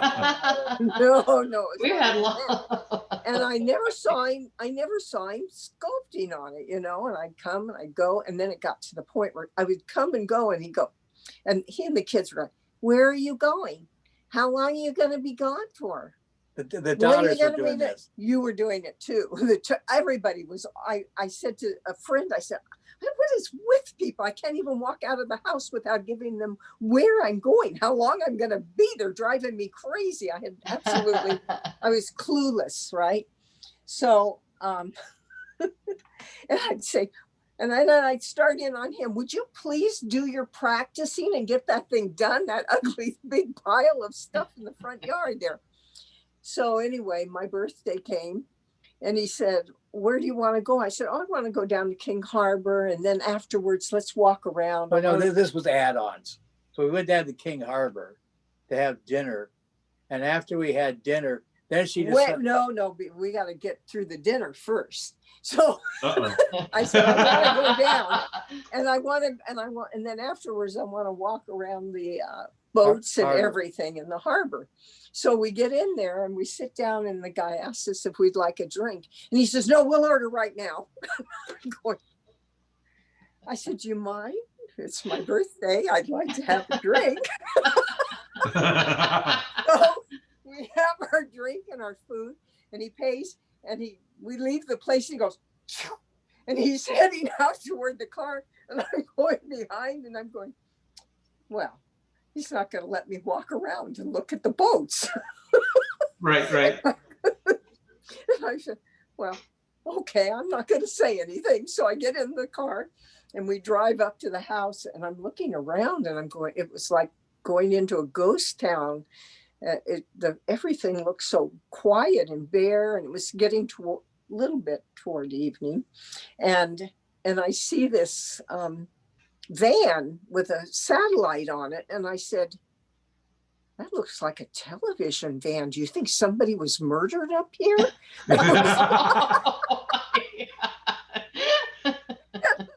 get out of the car and we come into the house and everybody yells, surprise! Well, nobody had ever done anything for my birthday in this family before. I was the one doing it for everybody else. So This is why they were asking me all this stuff while they were doing their hanky-panky. And there's these cameras facing at me. And she said, who the hell are you? Yeah, I'm looking around and so all these people I knew, but these people with these cameras, I go, who the hell are you? It was the news It people. was channel 2, 4, 7, 5, and 9. Oh my God. Nice. So then he takes... Also, the newspapers were there, LA Times and the Daily Breeze. So I love it. He takes me outside and he takes all the drapings off of the thing and he'd done a sand sculpture of a mama bear and her baby She bears. likes panda bears. And a great big scroll across Happy wishing birthday, me Lee. happy birthday on the front of it. Oh, I love it. Oh. So the next morning I turn on the TV and it's Good Morning America and they've got a picture of it up there. And this woman is saying, I don't believe she was surprised. I think that's phony. How could anybody have this being built in her front yard and she didn't even know? That's so stupid. My friend saw it and I said, I didn't know. She was Because totally in the dark. Life is moving fast. Oh my gosh, what a story. Surprise Santa. But I invite, like when I was inviting I did a press release. I did a press release for that thing. And I figured that maybe if I got lucky, one TV station would show up or maybe a newspaper. But as it turned out, everybody I sent them to showed up because it was such a unique thing. I don't know where they put their cars, but I mean, well, I had them all parked around the corner. I told them not to park on the street. There, but one of them parked out there. It's I think a it was phenomenal Channel 5 story. I parked out. love it. I love that. That cannot be topped. Yeah, so I have a sand pit at our house, 16 tons in the backyard. And practice pit. yeah, practice pit. We actually use it for commissions for during, you know, the This COVID pandemic. time. You know, we've done some work out of it. And I've taken that sand and I've moved it and put sand sculptures in flower pots. I've built sandcastles in our driveway. And people are walking the neighborhood now, and they're making their walk come around our house to see how the progress on the latest sand sculpture is. We did a Santa for Christmas, and we got a fantasy castle up now that we're using for our Sandcastle tip Oh, of the how day. neat. And it's been a lot of fun. I think there's 6 different sculptures up at our house right now. We got a jellyfish. I got a Christmas tree. I got a bust of you. I did a bust of my wife. Happy retirement. We have a happy retirement sculpture. And so our house reminds me a little bit of your house when Todd had a sand pit, and Kathy's always kind of going, why is this house so dusty? Yeah. Oh. Well, kind of, you know, 6 sand sculptures, 2 in the front yard and 4 in the back. Oh, God. Yeah.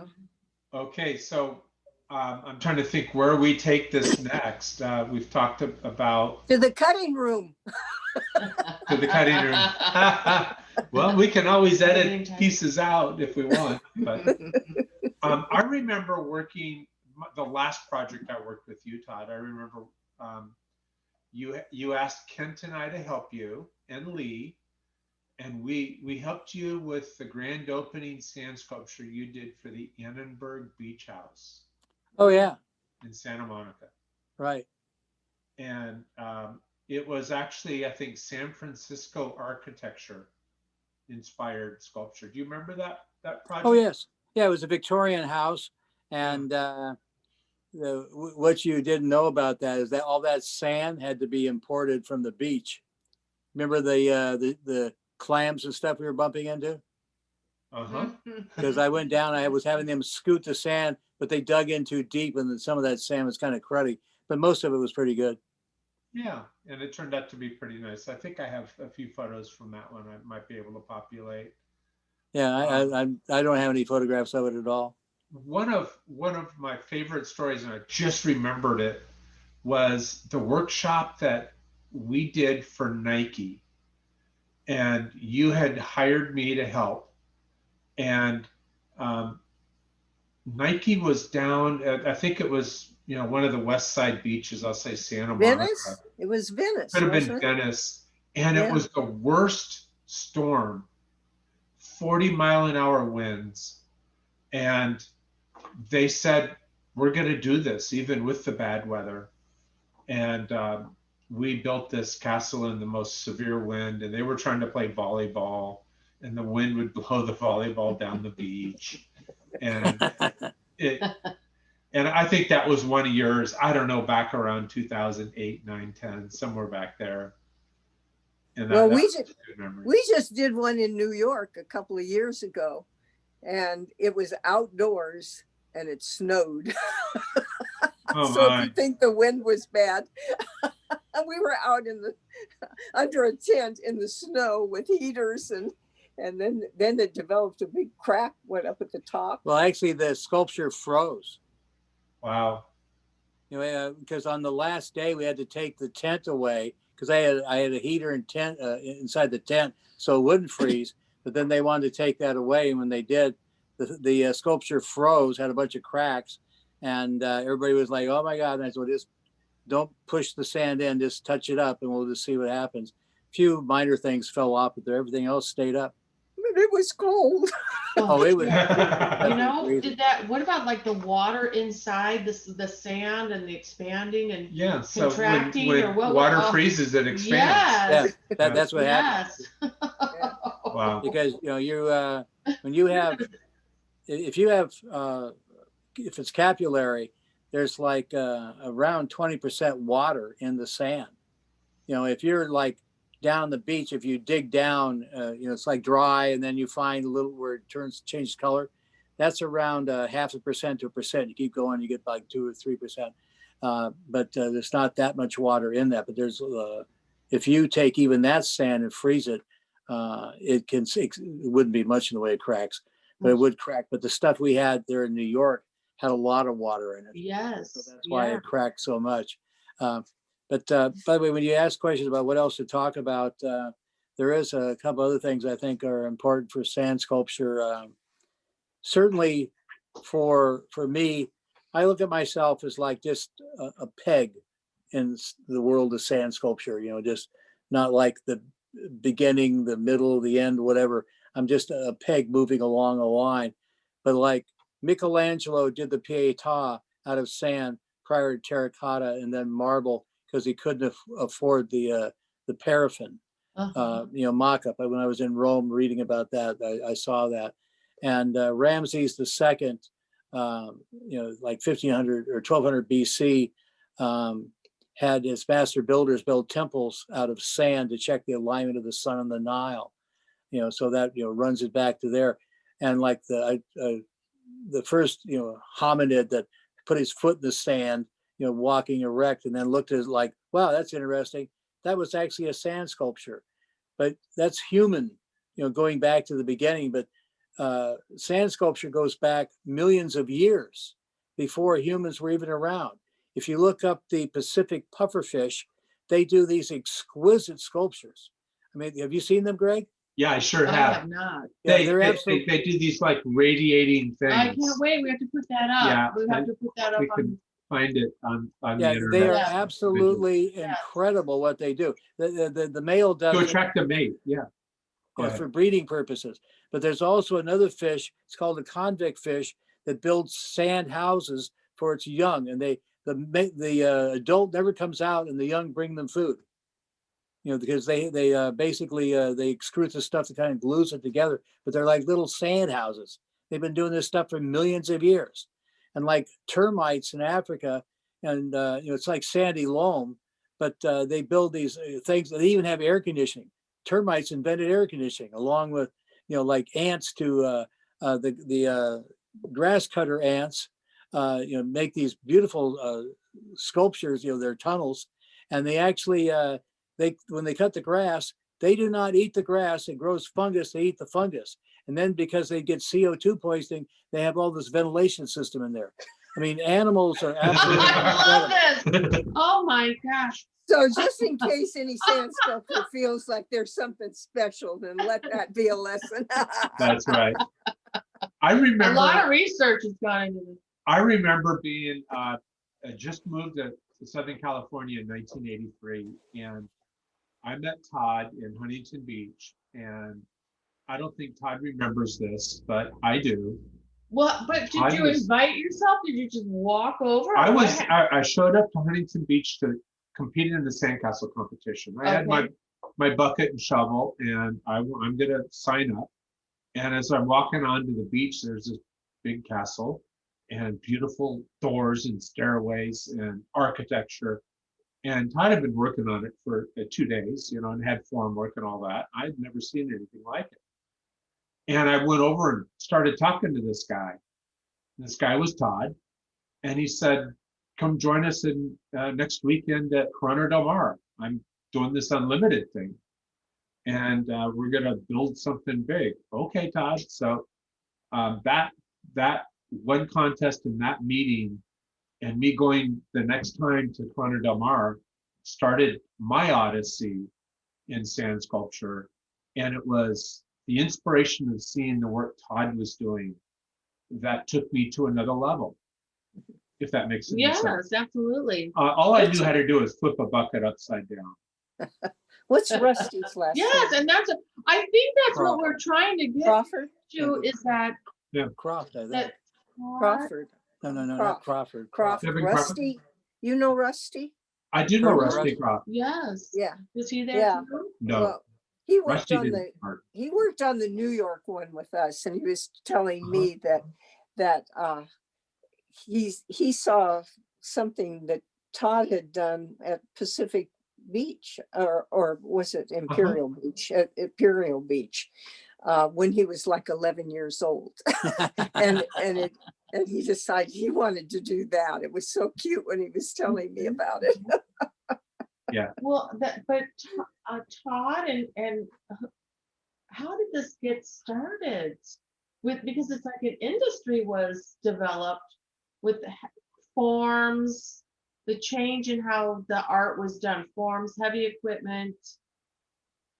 Actually, like Todd's vision of seeing that this could be done architecturally, it could be done soft. We never perceived it really getting started. We were just doing it, not really knowing what we were doing or that it would be a trend setting. Do you know what I mean?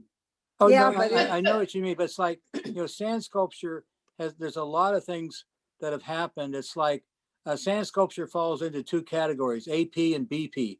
BP is before photography. So basically there's very little knowledge of what's happened. After photography, you see a lot of stuff.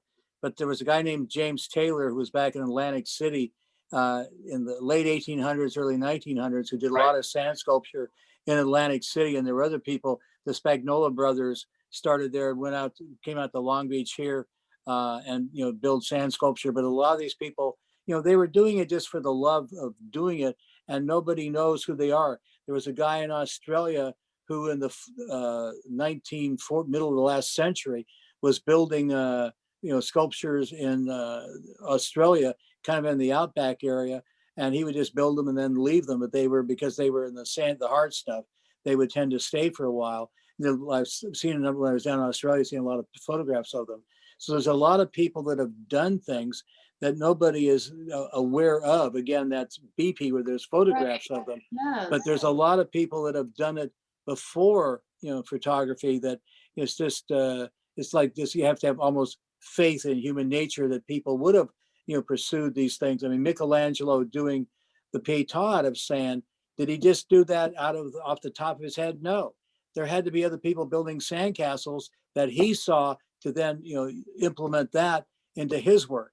But this was a big explosion that just reached out. But as someone who's standing from the outside watching, from looking at the things and how it progressed and how more defined and more beautiful it got over the years, it definitely is something very different than what you're talking about, Todd. Yeah, but it still was, it was the knowledge and the desire was still there.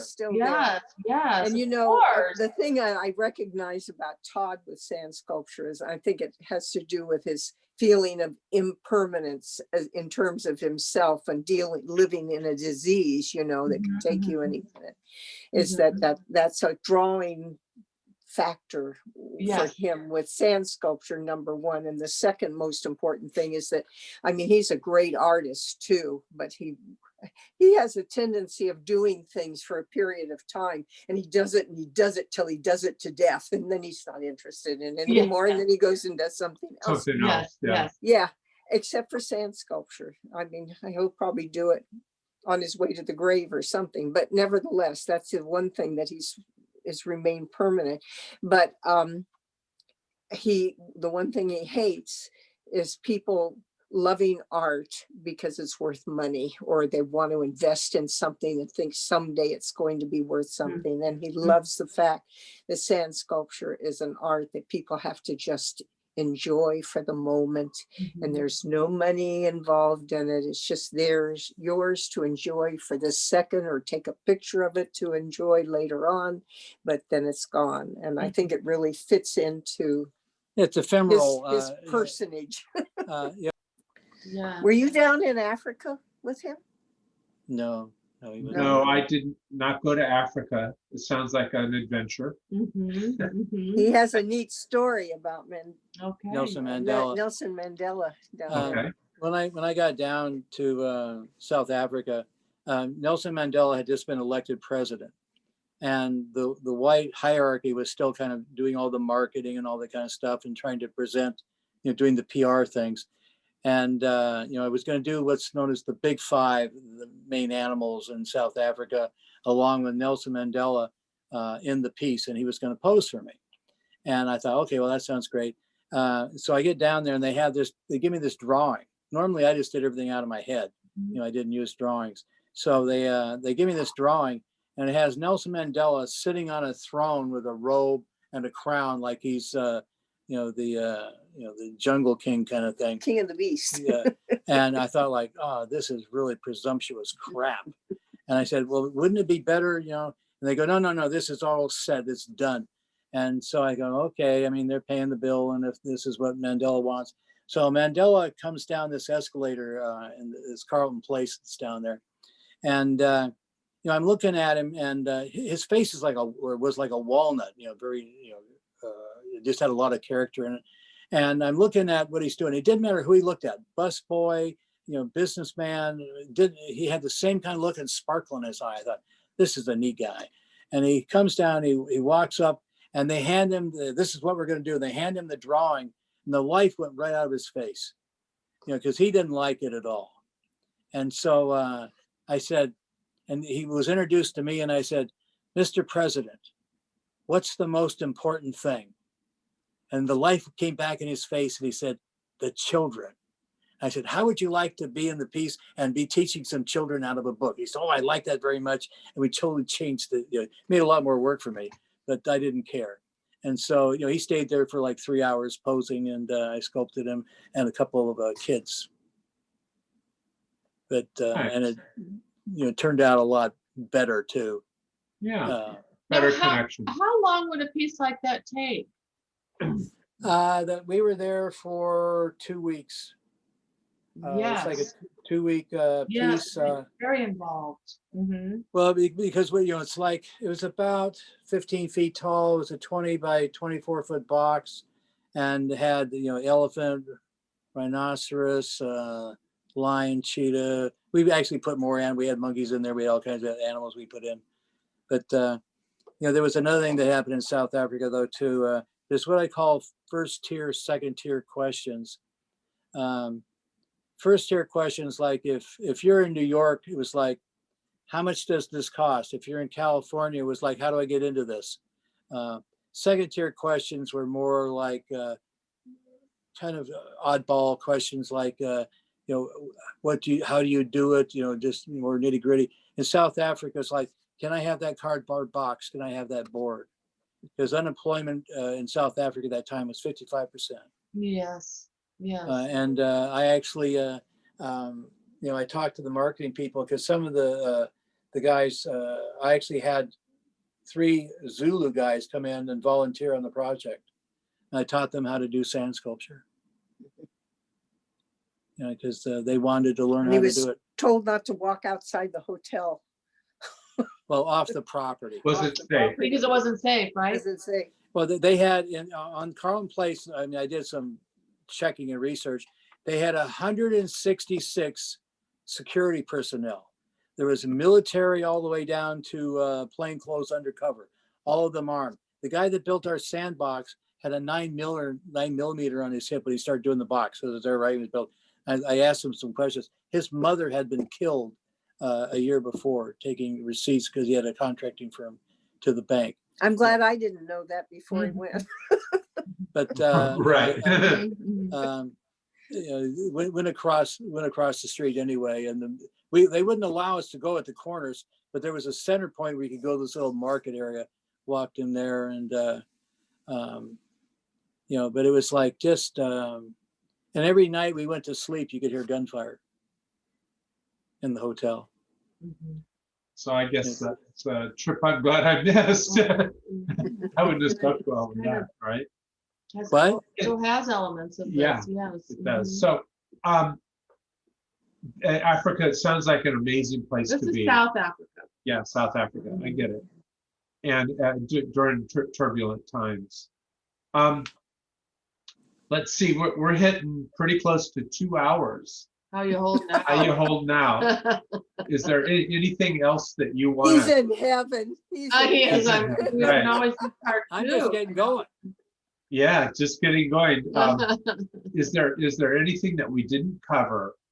And Kathy suggests we can always do this part again. 2, but we can meet again. I do at least want to kind of like say, well, certainly, I don't want to, really run. If this is the end, that's fine.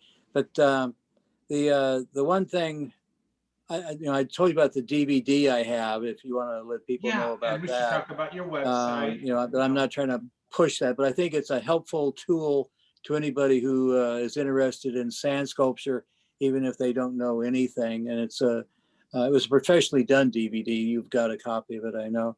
But the thing for anybody who might be watching this, sand sculpture, it's really three-dimensional sketch art is what you're doing. It's not like museum quality. It's very ephemeral. And after you do it, it does not take anything away from the earth, and yet it leaves a visual pleasure. That to me is it's a win-win. And one of the most fun things to do is like go down, to the beach and build a project and have people come up and, want to know if they can do it or how you do it, and involve them in the process. To me, the meaning of life was fulfillment of the journey. That journey is the process. It ends up the same for all of us. So it's what you do while you're here.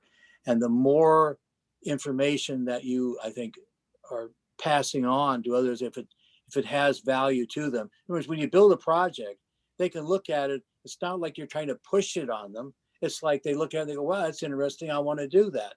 But having an open door when somebody comes up and wants to learn how to do it, I think is really important. Because if you keep a really closed door on anything you do in life, okay, fine, you can take whatever that is with you, but it's a very, I think, almost dehumanizing, very limited way to approach life in either part or total.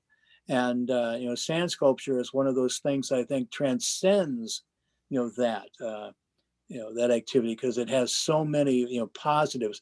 The other thing about sand sculpture, you don't have to do it on just the beach. All you need is sand and water. You can do it on rivers. You can do it in the desert. All you need is, just moisture, and you can pull it off. But that's like a real important, component of it. And sand is the most plentiful material found on the face of the earth. So it's like sands everywhere. So it's like just a material that is really, super. And it's like, the people that do sand sculpture, it really, I don't want to use any psychological or therapy or those kind of things, but when people build sand sculpture, they walk away feeling better that they've done it. And I think that is a real important part of it, even if you're just doing it, for fun. And it's like, people, and it's like, it's so wide open, like most of it's all positive, even on the negative side of the ledger, like, and the thing with Kent, like somebody trying to wreck something, I had, we were down at Imperial Beach doing a thing for Starbucks, and a couple of kids threw water bottles at the back of the sculpture.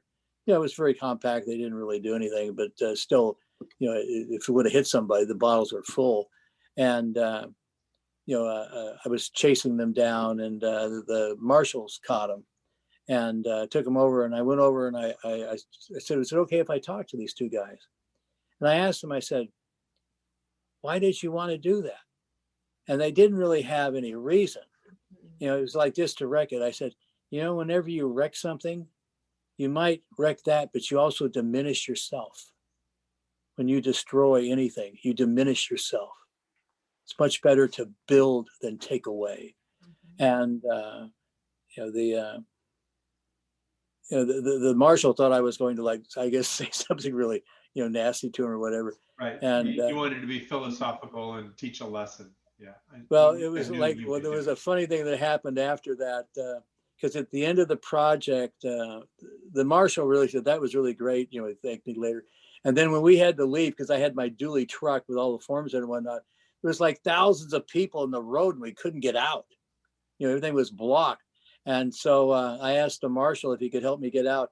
And they got all 16 marshals and they were leading us truck out. And Lee goes, wow, they're leading us all out of here. And she looks behind and says, we're the only one. They were just taking care of our truck. Oh, Because nice. Yes, because you've done but that. You had But taken what? you had taken the time. Yeah, to create a wonderful piece of art for them. And to help these kids, Learn you know, a have lesson. a better perspective in life. Yes.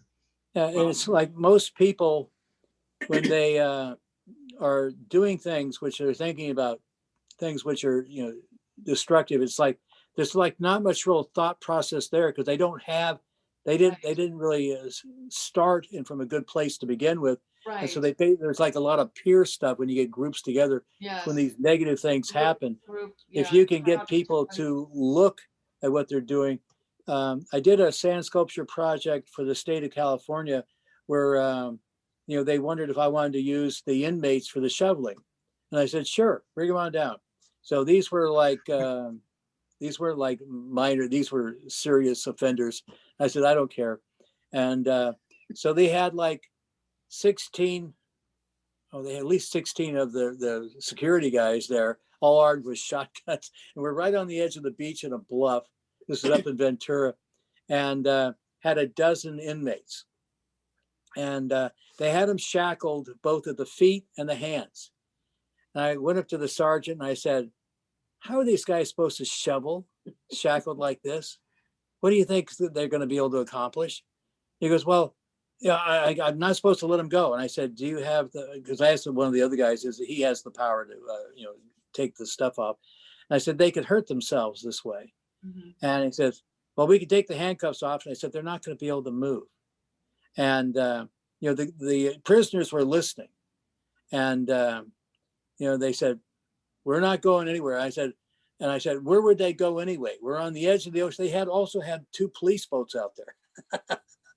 I said, they're going to swim into the police boats. You got 16 guys up here. Come on. And so they took them off top and bottom. And I said, I'd like to go a step further. You know, you have a lot more marshals than what you need. How about if we divide up into teams of 4? You know, 4 inmates and 4 of your marshals to have a shoveling contest. And the prisoners are like, yeah. And, you know, they were in for it. The marshals were into it. That project got bigger than it ever could have been. Mm-hmm. Because they were motivated. Yes. To you know, to do it. And after it was all over, you know, they all shook my hand and, you know, thanked me. And I told them, I said, you can do sand sculpture in the prison. Like, you got sand. You know, you just, you know, you have a sandbox. Because what are you going to do? There's nothing, you know, you can create. You can just keep redoing it over and over again. It's wow. I find it's physical. And then it's meditative, and then it has this self-rewarding type feeling when you're done. It takes planning, so ahead of time. It takes thought. It's not just the actual day that you're doing the piece, but it's the thinking about the piece, the constructing what you're going to do. There's a lot to it. You forgot the sore muscles. After, yes. And then the couple of days of rest. Actually, sand sculpture. Lee, you told us a story of having to take fresh laundry to the airport. Oh, yeah. Oh, yeah. I'd like to hear that story as a wrap up. I like that story because, but before you tell it, we'll watch the other sculptors who go out to the different competitions and events, and they'll just go from one competition, one event to the next. Sometimes they don't even wait for the event to hear the award ceremony. There's no time. They're jumping in, they're driving to the airport, they're getting on a plane, they're going to the next hotel room. And I said to Greg, I go, I don't even know how, it's almost like they live in the hotel rooms. They just go from hotel to city and hotel and city. How do they get their laundry done? How do they do any of that? They're packing up dirty clothes in the suitcase and they're heading off to the next place. Well, he did a lot of that too. But there were times when he said, can you just bring me some cleanup? Obviously, he didn't have time that particular. It was actually the job in South Africa. And the way it was like, I had 2 jobs, one from Australia. So I had to fly from Australia to LAX.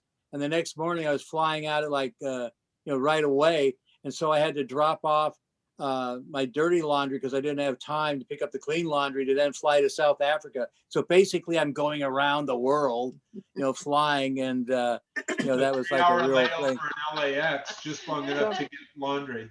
Here's your bag. Give me your bag. Goodbye.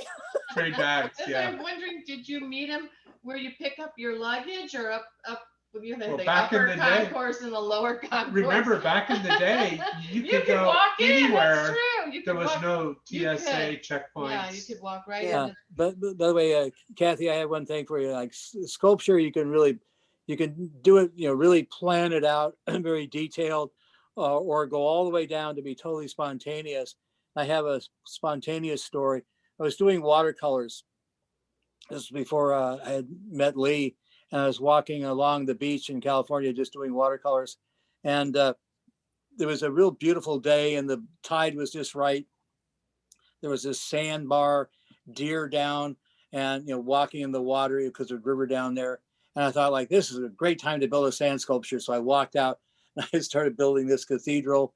And later on in the day, these two guys come walking out, and they go, "Do you mind if we can help you?" I said, "Sure, come on." And so one guy's name was George, the other guy was named Stephen. And, they helped, and they had a really great time. And then they walked away, and I finished the project, and I left it. A few years later, I saw them on TV. It was George Lucas and Steven Spielberg. What were they? Yeah, oh, that's who they were. That's who they were. Oh, that's who they were. Yeah. And really any good. But that was just a spontaneous time. Yes. It was just a beautiful setting, that worked out. And like another thing on like spontaneous, we went to Hawaii. There's this woman, she was a flower woman at the convention, so she had a great laugh. And I met her and got to know her, Claire Johnson. Yeah. And she invited us to her house in Hawaii. They had a whole orchid farm and everything. And on the last day, we're getting ready to leave, but it had some time. They had a catamaran.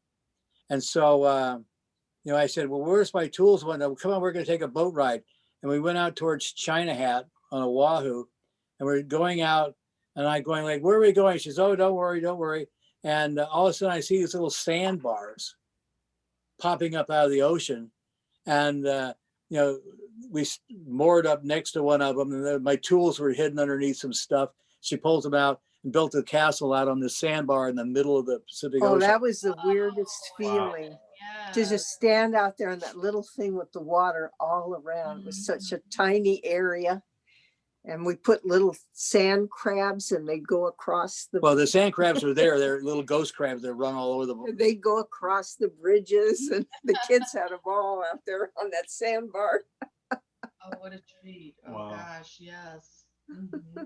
So, I love the stories, and I'm so appreciative that the two of you were willing to take the valuable time to share your journey in sand sculpture and art. Always have. They've always made themselves available. Remember when I said I bugged him? I said, "I want to go out to dinner with Todd and Lee. I want to go out to dinner with Todd and Lee." And sure enough. And we did about 3-4 years ago. We actually went to dinner in King Harbor. Yeah. And I introduced Kathy to you two for the first time. Yes, and Vanessa was there. Yeah, Vanessa was there. And I think Kent Trolin was there too. Yes, he was. He was leaving. Yes. That was his last time I saw him in California. Yeah, yes. And it was a memorable night of stories about sand sculpture and. Well, I'll tell you, watching your past one, Todd actually sat still in here for an hour and a half. I couldn't believe it. He gave up his games. He was totally involved in it, and he really did a good job with Kent. Did you enjoy the Kent's interview? He has such a dry sense of humor that you just. Yeah, so Kent was a lot of fun to do this with, just as you guys were a lot of fun to do this with. And I can't wait to get the video put together and share it with the world and other sand sculptors and other artists. And with that being said, thanks so much for being part of this. You're very welcome. And you're very welcome. Thank you very much. Thank you for sharing your stories and your life with us. it was just a wonderful, joyous time. Well, thanks for doing this. You know, I think Todd has always been, I've admired that about him. He's like the artists of old. They always used to get together and share with each other what they knew. And then it got so that the art became such a competitive thing so that people didn't share that. And Yes, I think absolutely.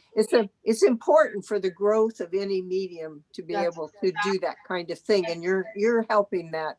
Thank you these so much. appreciate And the fact that you understand that, it makes this all possible. Yes.